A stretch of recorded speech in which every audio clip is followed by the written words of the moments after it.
Hello there, welcome to the channel. My name is Daniel. I work here at Sun Pumps, and what you see here in front of me is one of our SDS pumps that runs on solar power. Customers sent it back in, and I'm going to tear it down and kind of show you how to do the disassembly. This is the first part of the video. I'm going to diagnose the pump, figure out what went wrong with it, inspect all the parts, find out what I can reuse, and then I'll rebuild the pump. So yeah, stick around and I'll show you how to take this thing apart. Let's go ahead and get started. So they've apparently they've put a twist tie on here to kind of hold things in place. So I'm just going to take that off. And if you're ever sending your pump back in, I do recommend not to cut your wires so short. If you ever have a good end cap and you want to reuse your end cap, you want as much wire leads on it as possible. So yeah, I recommend don't cut your wires so short. Leave some room so just in case you can reuse this end cap. So I'm going to take the cable guard off here.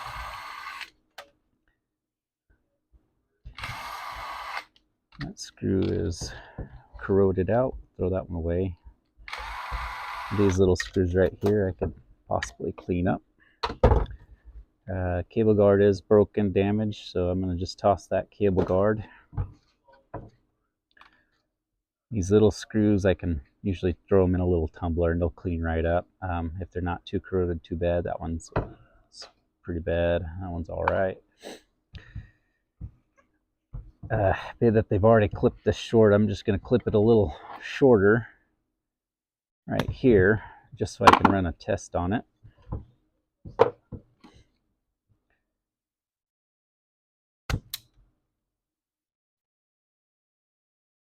Now, this pump was sent back in an exchange, so all the parts they sent back, they actually get money back for. We call it a core exchange. They can get a completely rebuilt pump ready to go. Okay, so as you can see, that pump is running and it's actually sounding okay.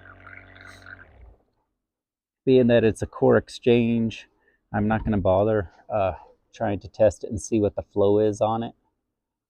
Customers already got a replacement, so let's continue on. Now, when these are down in the well, if they do get a leak, sometimes it's just a tiny little leak. They can build up internal pressure, and we've had these where we've just quickly taken the caps off and water, it basically exploded water, dirty, muddy water everywhere.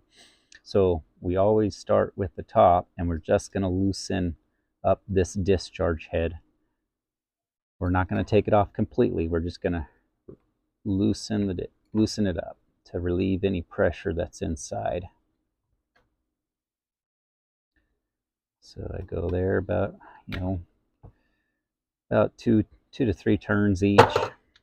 And then sometimes this will be kind of stuck. In this case, you can see it is wiggling right there. So that's a good sign. It doesn't have pressure built up in it. Let's go ahead and I'm going to remove the rest of these wires here because this end cap's going to be no good because of how short the wires are. And let's remove our end cap screws here. Or this is the plug. We're going to remove that.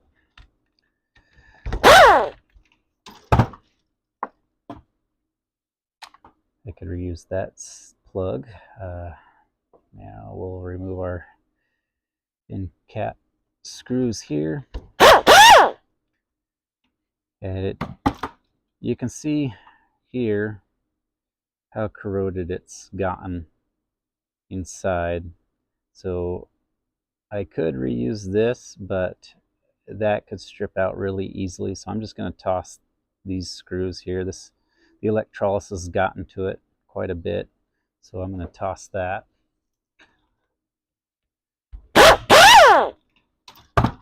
Same with this one. Don't need those. They're too much electrolysis. We can toss these washers and O-rings.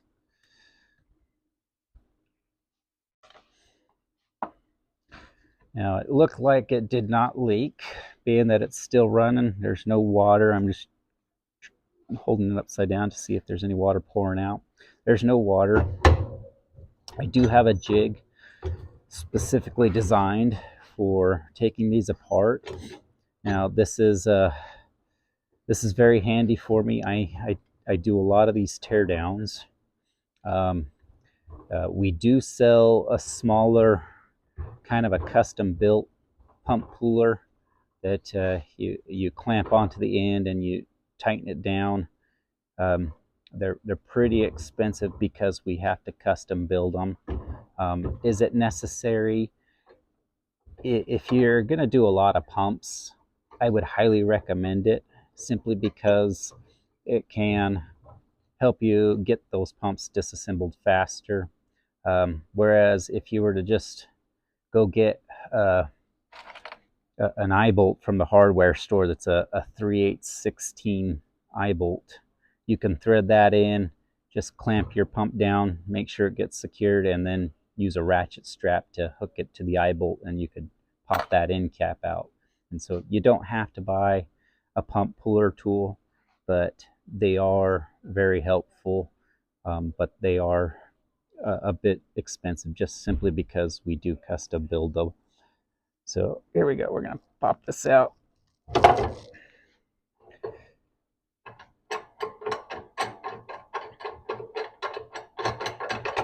And we can just pull on that here. So you can see this is all brush dust down inside here. The epoxy was actually okay. So this end cap, had the wires been a little bit longer, the customer could have had this end cap reused and would not have had to pay for the extra end cap. There is a bit of pitting from electrolysis, but everything looks good here. I'm not seeing anything that looks like it leaked. The O-rings held. I don't reuse any O-rings. They can tend to get nicks or dried and cracked. As far as this end cap goes, we'll burn this epoxy out, clean it up. I will take it to a glass bead cabinet and clean it up really well, and then I'll refill. We'll restuff wires in it and we refill the epoxy. So we'll just set that down there. Next, I'm going to push our motor assembly out. So we're going to remove it completely from the housing. Once again, the pump puller tool can do both. It can remove the end cap and it can remove the housing from the rest. Whereas a ratchet strap can get you the end cap off, but you might have a hard time getting the housing off. With this, you might have to get like a pipe fitting to put in the front end of here with a T-handle on it or something, and then you're going to have to secure both ends down in order to try to pull this away from the housing. So our housing looks good at this housing. There was no leaks. It held just fine. I'll be reusing this, so we'll clean that one up. Okay, and if had this leaked, we would see a lot of sediment build up on this. Because it did not leak, everything was running. This motor could actually be reused. We would want to replace the bearings and the wave washers in it, but also depends on what the commutator looks like.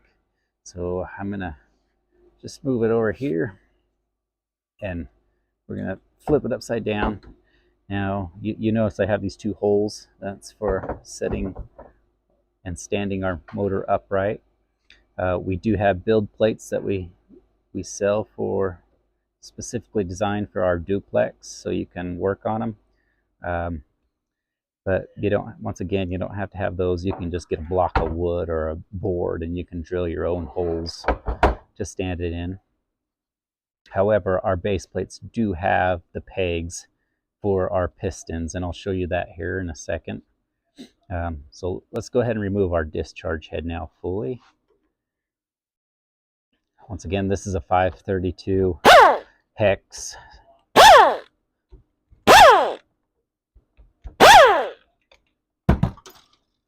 So here, these are our relief valve poppet springs that they push on these poppets that are right here. These two poppets, they're what kind of holds the pressure. So if your line becomes blocked, it'll push these down and relieve water out the sides back out. I do not reuse these springs. They do get worn. They get compressed and they don't have as much spring to them. Our bolts here are looking still pretty solid. I'm not seeing any pitting, no electrolysis around this top part, so these could probably be all right. Set those aside for now. You got some washers, you can toss them, or I just throw them in a bin for recycling. Next, I've got this little blunt tool. I'm going to pop out my check valve.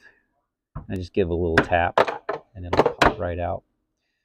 Our check valve, you can see here, we got a lot of what looks like our slime, algae, kind of a little bit of, there's definitely a bit of sand. It will let you know this sand is a killer for these kind of pumps. That sand gets lodged down underneath these pistons and it will deteriorate and chew up the diaphragm real fast. You can just put a little pressure right there and that poppet will come out. And there's your little relief valve poppet. So these get kind of form up to their holes. If I were to put this in a new check valve, they would probably leak and not hold as well. So in desperate times, I will reuse them. I'll take a little emery cloth and kind of polish them up a little bit. Our check valves, the rubber gets pretty shrunk, so I won't ever reuse check valves.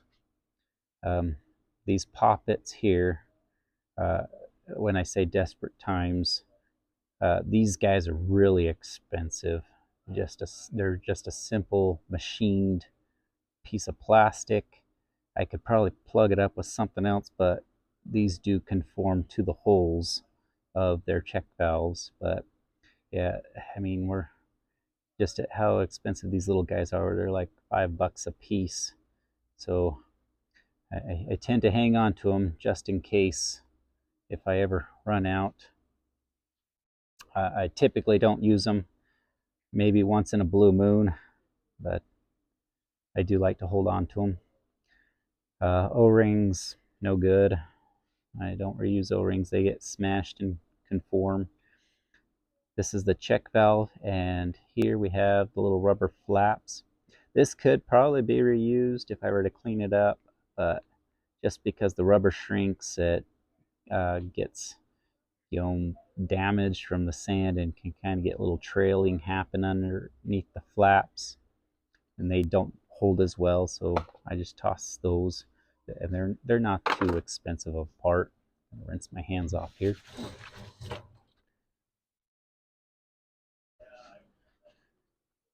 All right, so next we are going to take our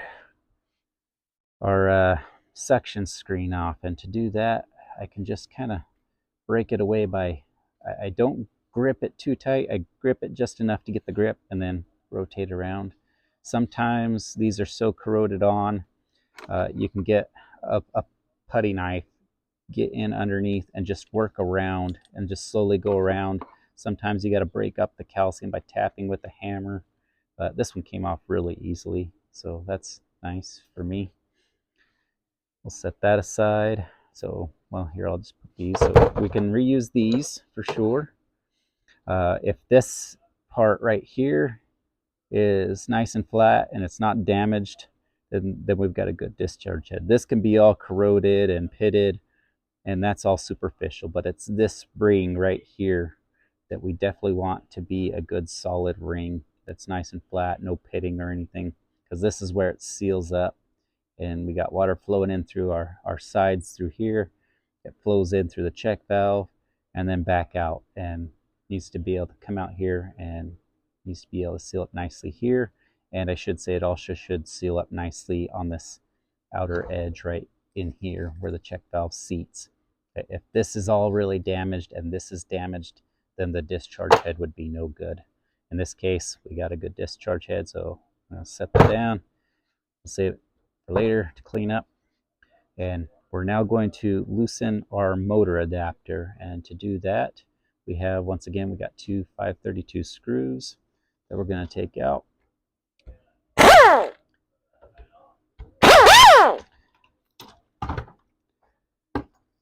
And these are just iron screws.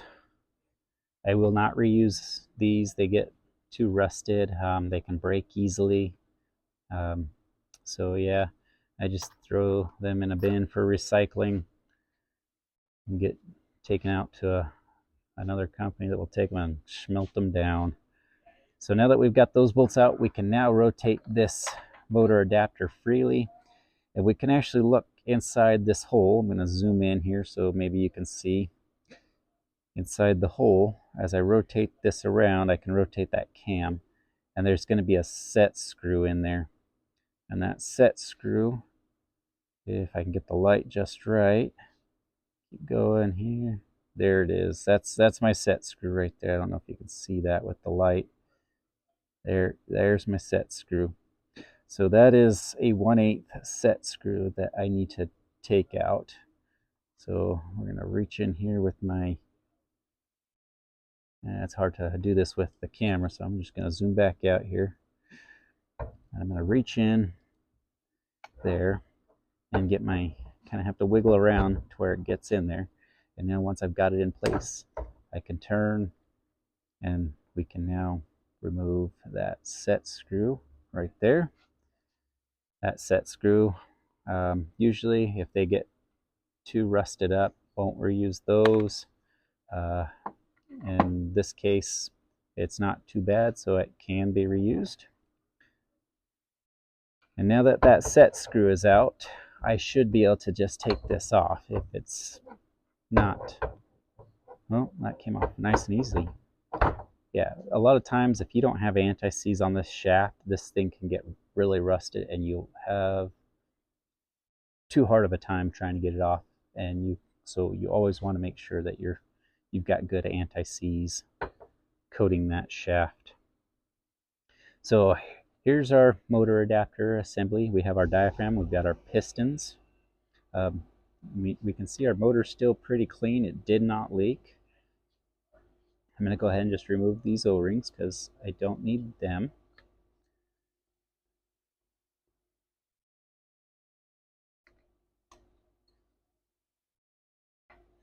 And next, I'm going to remove our two screws right here.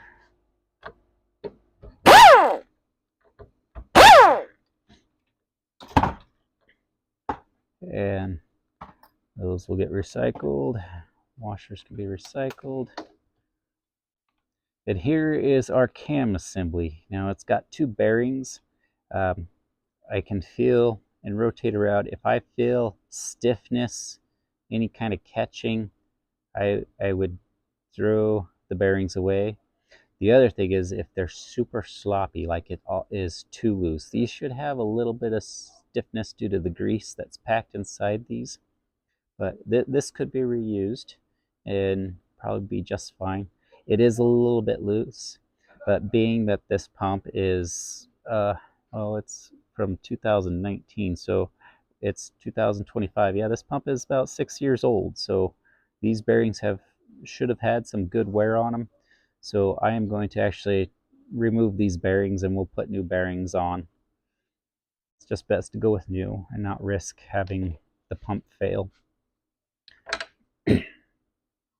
Once again, here we have our motor adapter. There's a couple of washers in there that look a little corroded. That one looks all right. if the motor adapter, if anything, this has to be nice and flat for our diaphragm. We don't want any corrosion or pitting on this part. If this is all nice and smooth and flat, it's still good. We could probably still use it as long as this is, and if this part's all good, no corrosion, no super pitting, could definitely reuse. And so we'll hang on to that part for cleaning up. Now this pump has these. These are our outer pistons. They're what kind of sandwiches the diaphragm between the piston. So this is our piston, this is our outer piston. Diaphragm gets sandwiched in between, and this is what kind of forms our seal. This gets pinched down right up tight against the diaphragm. And these are a plastic piece, and they're very inexpensive. It's cheaper for me in my time to just not reuse them because I got thousands of these ready to go. We have lots of these. These can also kind of warp a little bit, but if you're in a pinch, you could reuse these. Here we go. These are our pistons, our duplex pistons. As you can see, they're a solid on top. They have these little holes. These are for our mounting plates for when we're building that. And if you stick around for the second part when I do the assembly, I will show you that and how I put them together. But these are brass.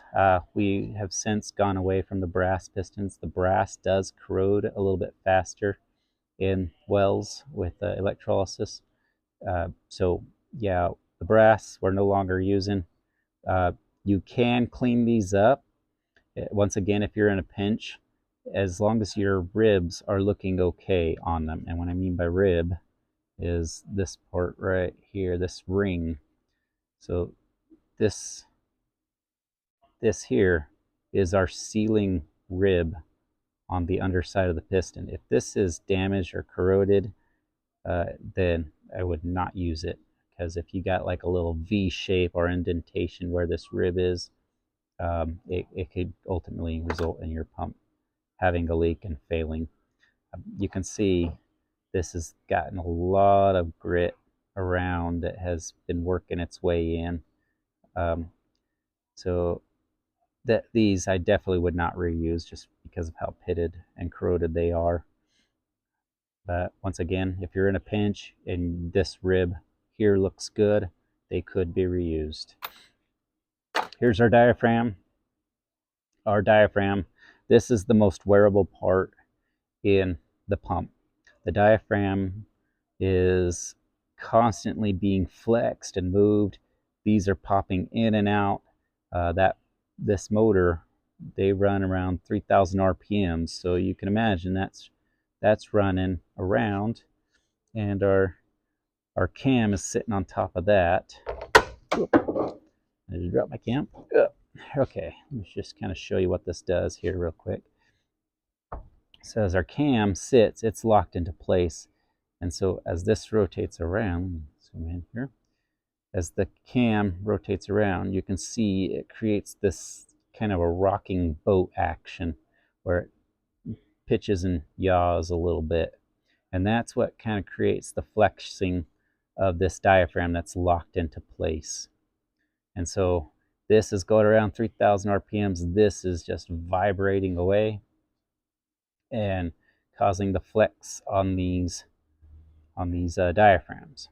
So as they flex, they're pushing, we get positive displacement of water, and the water gets pushed out. Now, unfortunately, with these diaphragm pumps, as you can see, there's all this sediment, this sand that gets in there. That sand is a bit denser than the water. It can be blown out, but a lot of times it just can ride in the pipe and just sit there and go up and down. And then when the pump finally calms down, it drops and settles back in. But that sand can actually lodge underneath those pistons, and it gets under there. And that sand, just like having sand in your shoe, it can start wearing blisters, or in this case, it can actually wear out the diaphragm real fast. So these diaphragms are definitely a wearable part. You always want to replace diaphragms. This is what you really want to do just about checking your pump at least once every 2 years, and check your diaphragm and maybe get that diaphragm replaced. If you can replace your diaphragm and maybe your pistons, you could have your pump last much longer and spend a lot less. So it's always good to check that out. Like I said, every 2 years at the least, every 2 years. I mean, you can do it a year if you want, but if your pump's still running fine, it might be good for another year. It's entirely up to you, and I guess what your well water looks like. I guess some people treat their wells with chlorine. Chlorine can damage those diaphragms.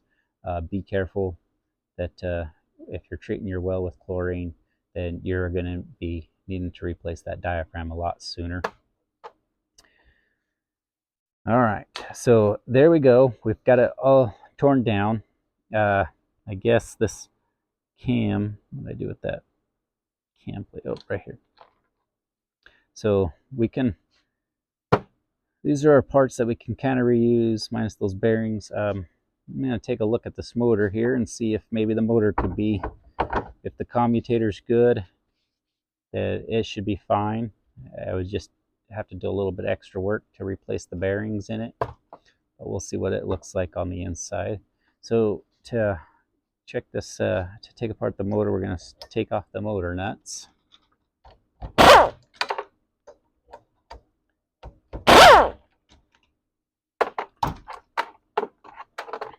And then I don't want to damage the threads on these studs, so we're just going to take a rubber mallet and gently tap and lift up while I'm tapping that, and that kind of separates it right there. And now we can just pop that out, just like that. And here we have our commutator. And as you can see, this commutator is well worn. So the brushes have kind of grooved a little C channel inside here. That's a lot of brush dust that's come off. The brushes do wear faster with heat. The bearings are still feeling rather smooth, but just because of this wear on the commutator and seeing this C channel from our brushes, that's a little too much wear. If you start getting wear that's coming over, these can get stuff in between the grooves, and it can cause a short between plates, and your rotor can start skipping or run faster, and it can heat up and burn up your motor. So I will not be reusing this one. This one's going to go to recycling. Here's our brushes and our magnetic housing. I could reuse the magnetic housing, but our motors all come kind of together in one piece, so I'm going to toss that for recycling. And then here we have our brush plate, and you can see right here, this motor brush is almost completely gone. Once it gets to this point, this is when they kind of start popping out. You only have a little bit of space before they're actually hitting the commutator, and they start rocking, and they can bind, and they start seizing up, they start chipping and breaking. But yeah, this one's almost down to the wires. So this is a well-worn motor brush plate. So we will not be using this. We have the wave washer here that applies tension to the commutator, keeps it nice and smooth. This is an aluminum piece that we send off for recycling as well. So I'm just going to cut these wires, cut the copper wires off, and that's it. Here's our brush plate for recycling and wires for recycling. And that completes the disassembly of our pump. So we'll need a new motor, we'll need a new diaphragm, pistons, check valve, that sort of thing. I'm going to go ahead and get these parts cleaned up so you can see how I do the build, and that'll be in part 2. So thanks for watching. Stick around. If you got questions or comments, go ahead and leave them down below. I'd love the input. I love helping out. Have a great day.